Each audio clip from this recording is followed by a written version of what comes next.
The Prince, the Invisible Crown of Money. Masters Chapter. Seignorage, the invisible crown of the money masters, permit me to issue and control the money of a nation, and I care not who makes its laws. Mayor Amschel Rothschild, The Illusion. Of public money in every democracy, the people are told a comforting lie, that their elected governments control the money supply. They assume the central banks are part of the state working for the common good, but the truth is darker, deeper, and meticulously hidden. Central banks, including the U.S. Federal Reserve, are private institutions. Their shareholders, anonymous, in most cases, are the true kings behind the curtain.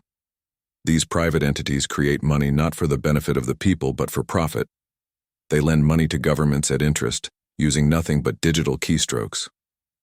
In doing so, they enslave entire nations in debt that grows exponentially with compound interest and can never truly be repaid under the current system.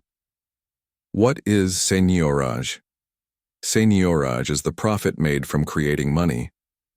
When it costs a central bank just 10 cents to print a $100 bill, the 99.90 difference is pure profit. In a just world, that profit would belong to the people. But in reality, it flows into the hands of the financial elite who control the issuance of currency.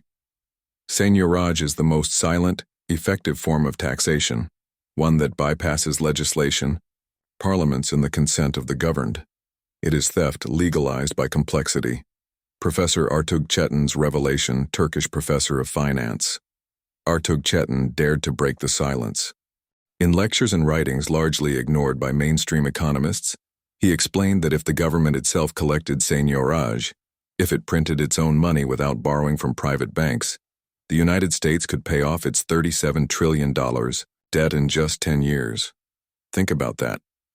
A global superpower unshackled from debt could be reborn.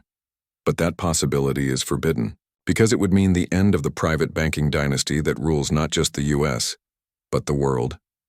The true power behind empire's history is not shaped by politicians or ideologues. It is shaped by those who control the money.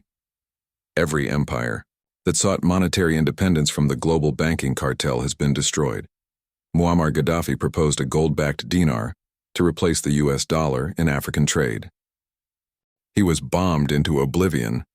Saddam Hussein tried to sell oil in euros instead of dollars. He was hanged. Any leader who challenges the monetary monopoly becomes an enemy of the rules-based international order. Why no one talks about it? Its seignorage is taboo.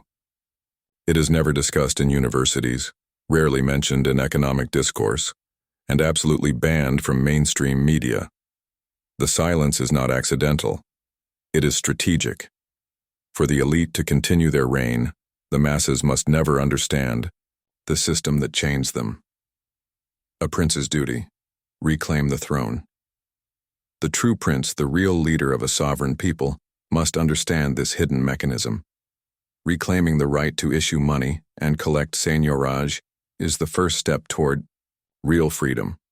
Until that day comes, elections are illusions, politics is theater, and democracy is a well-dressed cage.